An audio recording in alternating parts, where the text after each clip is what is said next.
ဒုတိယမြောက်နေ့ကိုကာစီနိုလောင်းကစားရုံများရှိရာဟိုတယ်တစ်ခုတွင်နနက်9:00 နာရီခွဲ၌ပြုလုပ်သည့်စူတောင်းခြင်းဆိုင်ရာနနက်စာစားပွဲဖြင့်စတင်ခဲ့သည်။ယင်းကို Brotherhood Coalition ညီနောင်မဟာမိတ်အဖွဲ့ဟုအမည်ပေးထားသည့်အဖွဲ့အစည်းတစ်ခုကစပွန်ဆာပေးခဲ့ခြင်းဖြစ်သည်။တက်ရောက်လာသူအများစုမှာခရစ်ယာန်ဘာသာ၏ဂိုင်းခွဲပေါင်းဒရာစင်ခန့်မှအခြေခံဝါဒီသင်းအုပ်ဆရာများဖြစ်ကြသည်။လွန်သည်မိမိပြည်သက်ကိုကြည့်၍လိုက်ရောညီတွေနေတတ်သည့်ဤဗျူဟာကိုအလျင်အမြန်ပင်သင်ယူခဲ့ပြီးသူ၏ယုံကြည်ကိုးကွယ်မှုအကြောင်းနှင့်ထိုယုံကြည်ချက်ကတရားရုံးချုပ်တွင်သူ၏ဆုံးဖြတ်ချက်များကိုမိတို့ပုံဖော်ပေးလိမ့်မည်ဆိုသည်ကိုပြောဆိုရသည်မှာသူ့အတွက်ယဉ်ကျေးကျွမ်းဝင်နေတကယ်သို့ခံစားလာရသည်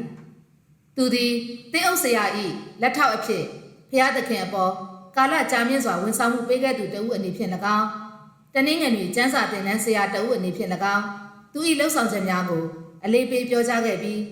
သားဖြစ်သူ၏နှစ်ချင်းခံပွဲအကြောင်းပြန်ပြောင်းပြောပြခြင်းတွင်စိတ်လှုပ်ရှားပြီးအတန်ပင်တုန်သွားခဲ့သည်ထိုနေရာတွင်ပင်သူသည်တက်ရောက်လာသူများ၏ထောက်ခံမှုချက်ချင်းရရှိခဲ့သည်ပြည်내၏ထက်ဝက်ခန့်ရှိနနက်ခင်းသတင်းစာများတွင်ကိုယ်စားလှယ်လောင်းရွန်ဖစ်အတွက်တမျက်နှာအပြည့်ကြော်ညာများကိုတွေ့လိုက်ရသည်ဂျက်ဆင်မျိုးထုတ် Clarion Ledger သတင်းစာရှိကြော်ညာတွင်တရားစီရင်ရေးပြုပြင်ပြောင်းလဲမှုဟူသည့်စာတမ်းထိုးနှင့်အတူသူ၏ရုပ်ပုံပါကိုခန့်ညားစွာဖော်ပြထားသည်အောက်ဖက်ရှိစာသားအသေးများတွင်လွန်၏ကိုရေးအချက်လက်များကိုဖော်ပြထားပြီးသူ၏ဖျားကြောင်လူမှုရေးဖွဲ့စည်းများနှင့်အမေရိကန်တနက်ကိုင်ဆောင်သူများအသင်းတွင်ပါဝင်မှုများကိုအလေးပေးထားသည်ထို့ထက်ပင်စာသားပိုသေးသည့်နေရာတွင်ထောက်ခံသူများ၏စာရင်းကိုအထင်ကြီးဝယ်ကောက်အောင်ဖော်ပြထားသည်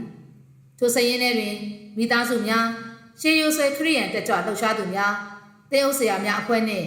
လူသားမျိုးနွယ်စု၏ကြံအပိုင်းများကိုကိုစားပြုသည့်ဆရာဝန်များသူနာပြုများဆေးရုံများသွားဆရာဝန်များသူနာပြုစောင့်ရှောက်ရေးဂေဟာများစေဝါရောင်းချသူများလက်လီကုန်သည်များအင်ဂျင်မြေအကျိုးဆောင်များဗန်များစုငွေနှင့်ချင်းငွေလုပ်ငန်းများငွေကြေးဝန်ဆောင်မှုကုမ္ပဏီများပွဲစားလုပ်ငန်းများအပေါင်ခံလုပ်ငန်းများအာမခံကုမ္ပဏီများကျန်းမာရေးအသက်အာမခံဆေးဘက်ဆိုင်ရာမိဘေးမတော်တဆထိခိုက်မှုပေါ်ဆမှုဆိုင်ရာအာမခံများအဝေးပြေးလမ်းမကြီးတည်ဆောက်ရေးလုပ်ငန်းရှင်များဘိတုကပညာရှင်များစွမ်းအင်ကုမ္ပဏီများတဘာဝဓာတ်ငွေထုတ်လုပ်သူများနှင့်စတိုးဆိုင်တိုင်းတွင်တွေ့ရနိုင်သောကုန်ပစ္စည်းတိုင်းလိုလိုကိုထုတ်လုပ်သူများကိုကိုစားပြုသည့်ဥပဒေပြုရေးဆက်ဆံရေးအဖွဲ့၃ခုတို့ဖြစ်ကြသည်ဆိုလိုသည်မှာတရားစွဲဆိုခံရနိုင်ခြင်းရှိပြီးထိုအတွက်ကြောင့်အကာအကွယ်ဖြစ်အာမခံခြင်းပေးဆောင်ထားရသည့်လူတိုင်းပါဝင်နေခြင်းဖြစ်သည်တနည်းအားဖြင့်ဆိုသောထိုစရင်းသည်နောက်ခံငွေကြေးအင်အားမိမျှရှိနေသည်ကိုဖော်ပြနေပြီးယခင်ကမိသူမိဝါမှမသိခဲ့သောရွန်ဖစ်သည်ယခုအခါပြိုင်ပွဲတွင်အရေးပါသောကစားသမားတဦးဖြစ်လာပြီဟုကြွေးကြော်လိုက်တဲ့ကဲ့သို့ပင်ကြော်ညာကအနေဖြင့်ဂျက်ဆင်မျိုးထုတ် Clarion Ledger သတင်းစာတွင်$12,000ဗီလော့စီမျိုးထုတ်ဆန်ဟဲရဲသတင်းစာတွင်$9,000နှင့်ဟတ်တစ်စပါမျိုးထုတ်အမေရိကန်သတင်းစာတွင်$5,000အသီးသီးကုန်ကြခဲ့သည်ရွန်ဖစ်၏နှစ်ရက်တာမိတ်ဆက်လှုပ်ရှားမှုအတွက်စုစုပေါင်းကုန်ကြစရိတ်မှာ$4,500,000ခန့်ရှိပြီးထိုအထဲတွင်ခရီးစရိတ်လေယာဉ်ငှားရမ်းကားနှင့်အင်တာနက်မှတဆင့်တိုက်စစ်ဆင်မှုများမပါဝင်သေးပေငွေကြေးအများစုကိုမူမဲဆန္ဒရှင်များအတွက်ဓာတ်ရိုက်စာပေးပို့ခြင်းလုပ်ငန်းများအတွက်လည်းသုံးစွဲခဲ့သည်လွန်သည်အင်္ဂါနေ့နှင့်ဗုဒ္ဓဟူးနေ့ကြံအချိန်များကိုကံရိုးတန်းဒေသတွင်ကုန်ဆုံးခဲ့ပြီးမိနစ်တိုင်းကိုတိကျသေးကြစွာစီစဉ်ထားခဲ့သည်ရွေးကောက်ပွဲကမ်ပိန်းအဖွဲ့ဝင်များသည်အချိန်နောက်ကျလေးရှိသည်မှာတာမန်ဖြစ်တော်လဲတိုနီတာဝန်ယူထားသည့်အဖွဲ့တွင်မူထို့သို့မဖြစ်ခဲ့ပေသူတို့သည်ဂျက်ဆင်နှင့်ဟန်ကော့ခရိုင်ရှိတရားရုံးများတွင်ကြေညာခြင်းဖုန်းတော်ကြီးများနှင့်အတူဆူတောင်းခြင်းရှင်းနေရုံများစွာသို့ဝင်ရောက်ခြင်းလူစီကားရလမ်းမများတွင်လက်ကမ်းစာဆောင်များဝင်ငှားခြင်းနှင့်လူဝဲများလက်ဆွဲနှုတ်ဆက်ခြင်းတို့ကိုပြုလုပ်ခဲ့သည်ရွန်သည်ကလေးငယ်တဦးကိုပင်ပထမဆုံးအကြိမ်အဖြစ်နမ်းရှုပ်ခဲ့သည်ထိုမြင်ကွင်းအားလုံးကိုရုပ်တံရိုက်ကူးရေးအဖွဲ့ကမှတ်တမ်းတင်ထားခဲ့သည်ကြာသပတေးနေ့တွင်ရွန်သည်မစ္စစ်ပီတောင်ပိုင်းတခွင်တွင်နောက်ထပ်6နေရာ၌ရန်နာခဲ့ပြီးနောက်အဝေးစားလဲရန်ဘရုတ်ဟေဗင်သို့အမြန်ပြန်လာခဲ့သည်ပွဲစဉ်မှာ6နာရီတွင်စတင်သည်ဒိုရင်းမှာကလေးများနှင့်အတူရောက်နှင့်နေပြီဖြစ်သည်ရေဒါအသင်းသားများမှာသွေးပူလေးကျင်ငယ်လုပ်နေကြပြီးဂျော့ဂျ်ကဘောလုံးပစ်ချပေးရသည်ပစ်ချအဖြစ်တာဝန်ယူနေသည် အသင်းသားများမှာဒူနီးပြတအူး၏ပြောသည်ကိုနားထောင်နေစဉ်နီးပြ fit ကအမြန်ဝင်ရောက်လာပြီးအသင်းကိုတာဝန်ယူလိုက်သည်ပွဲကြည့်စဉ်တွင်ပရိသတ်အတော်များများရှိနေသည်လွန်သည်သူကိုယ်တိုင်ကြော်ကြားသူတစ်ယောက်ဖြစ်နေပြီဟုခံစားရသည်ရှီလာ၏လက်ထောက်ရှိနေနှစ်ဦးမှာဥပဒေရေးရာများကိုသူတေသနာပြုနေရမည့်အစားရွန်ဖစ်၏မဲဆွယ်စည်းရုံးမှုဆိုင်ရာသတင်းဖော်ပြချက်များကိုစုဆောင်းရင်းတနေ့တာကုန်ဆုံးသွားခဲ့ကြသည်၎င်းတို့သည်သတင်းစာအသီးသီးမှတမျက်နှာစာကြော်ညာများကိုကူးယူစုဆောင်းကြသည်အွန်လိုင်းမှာသတင်းများကိုလည်းလိုက်လံစုံစမ်းကြသည်ဖိုင်တွဲမှာပုံမထူထဲလာသည်နှင့်အမျှ၎င်းတို့၏စိတ်ဓာတ်များမှလည်းကြာဆင်းသည့်ထက်ကြာဆင်းလာခဲ့တော့သည်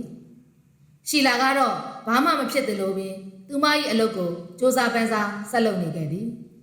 ကောင်းကင်ပြိုကျတော့မိအလားအခြေအနေဆိုးဝါးနေတော့လဲဘာမှမသိအောင်စောင့်နေရသည်သို့သောပြည့်ဝက်စွာဖြင့်ပုံမှန် big man နှင့်တကားပိတ်ဆွေးနွေးလေးရှိသည့်အချိန်မျိုးတွင်အံ့အားသင့်နေမှုနှင့်အတူလုံးဝအုံနောက်ချောက်နေသည့်ပုံစံပေါက်နေသည် fit ကဒေါ်လာတန်းနှင့်ချီသုံးစွဲနေချိန်တွင်သူမမမူအလူငွေတပြားတစ်ချက်မှပင်မရသေးပေကလီကိုလီကိုကြည့်၍သူတွင်နောက်ခံအင်အားမရှိကြောင်းယုံကြည်ခဲ့မှုသည်ယခု fit ၏တိုက်ခတ်မှုမှာအလွန်ပင်ထက်မြက်ထိရောက်လာသဖြင့်စစ်မြေပြင်တွင်အသက်ဆုံးရှုံးလိုက်ရသည်နှင့်သူမခံစားနေရသည်ကြာသပတေးနေ့ညနေဆောင်တွင် Mrs. B တရက်ခွင်အမှုလိုက်ရှင်းနေများအသင်း MTA ၏ဒရိုက်တာအဖွဲ့သည်ဂျက်စင်မြို့၌အရေးပေါ်အစည်းအဝေးတစ်ခုကျင်းပခဲ့သည်လက်ရှိဥက္ကဋ္ဌမှာနှစ်ပေါင်းများစွာတရားရုံးအတွေ့အကြုံရှိပြီး MTA အပေါ်သစ္စာရှိစွာတာဝန်ထမ်းဆောင်ခဲ့သည့်ဝါရင်ရှိနေပေါ်ပီနီဖြစ်သည်ဒရိုက်တာ20ဦးအနက်18ဦးတက်ရောက်ခဲ့ကြပြီးရင်းမှာလွန်ခဲ့သောနှစ်ပေါင်းများစွာအတွင်းအများဆုံးတက်ရောက်မှုတွင်ဖြစ်သည်အဖွဲ့ဝင်များသည်တဘာဝအရာတွင်စိတ်လှုပ်ရှားလွယ်ပြီးမိမိတို့၏ကိုယ်ပိုင်စည်းမျဉ်းအယူဆများအတိုင်းလောက်ကင်လေးရှိကြပြီးသူတို့ထဲတွင်တထိတ်တဦး၏လက်အောက်တွင်လောက်ကင်မှုသူဟု၍အလွန်နှဲပါသည်အများစုမှာမိမိတို့၏အမြင်သဘောထားအရအထူးလေးစားဝယ်ကောင်းသောအစဉ်တန်းတစ်ခုသို့ရောက်ရှိစေရန်ရှင်းနေလောက၏အောက်ခြေအစစ်မှသည်ရုန်းကန်ကြိုးပမ်းလာခဲ့ကြသူများဖြစ်သည်သူတို့အတွက်မူစင်ရသားများထိခိုက်နစ်နာသူများလူအဖွဲ့အစည်းကပြစ်ပယ်ထားသူများနှင့်ဒုက္ခရောက်နေသူများဘက်မှကိုစားပြုပြောဆိုပေးခြင်းထက်ပုံမမြင့်မြတ်သည့်အသက်မွေးဝမ်းကြောင်းမှု၍မရှိပေပုံမှန်အားဖြင့်သူတို့၏အစည်းအဝေးများသည်ကြာရှည်ပြီးစူညံလေးရှိကာတက်ရောက်လာသူတိုင်းကအလူအယက်စကားပြောလေးရှိကြသည်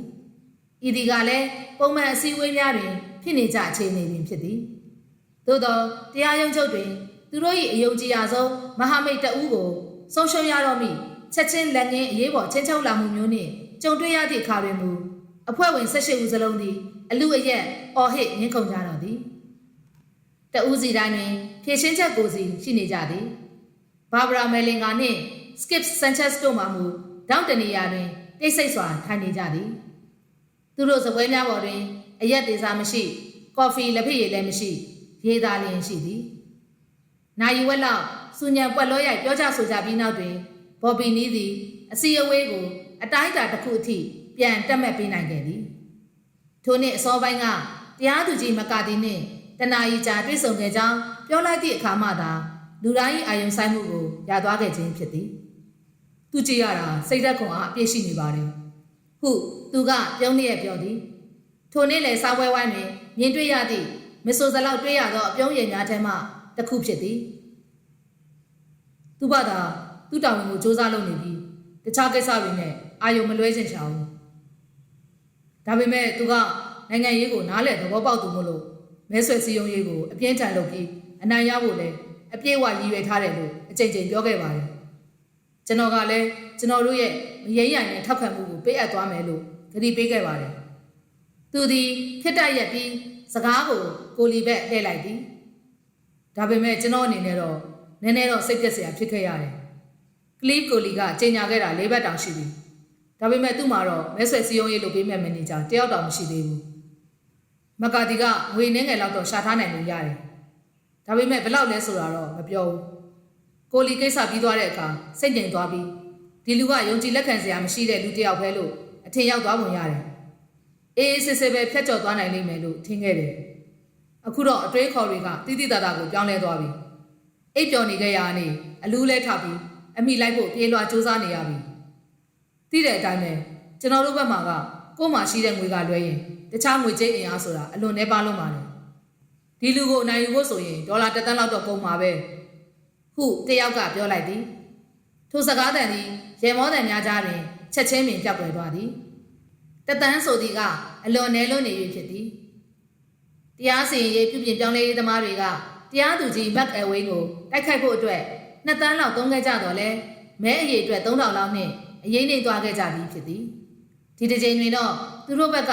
ပိုပြီးစနစ်တကျရှိလာတယ်လို့တကယ်လဲဒေါသထွက်လာကြသည့်အတွက်ထိုစဉ်ကထက်ပိုသုံးကြလိမ့်မည်နောက်တစ်ကြောင်းကမက်အဝိန်းကိုရှင်ပြိုင်ခဲ့သည့်ပုဂ္ဂိုလ်ဒီကတရားရုံးမှာအမှုလိုက်ကူးခြင်းမရှိပြီးခဲ့သည့်10 နှစ်လုံး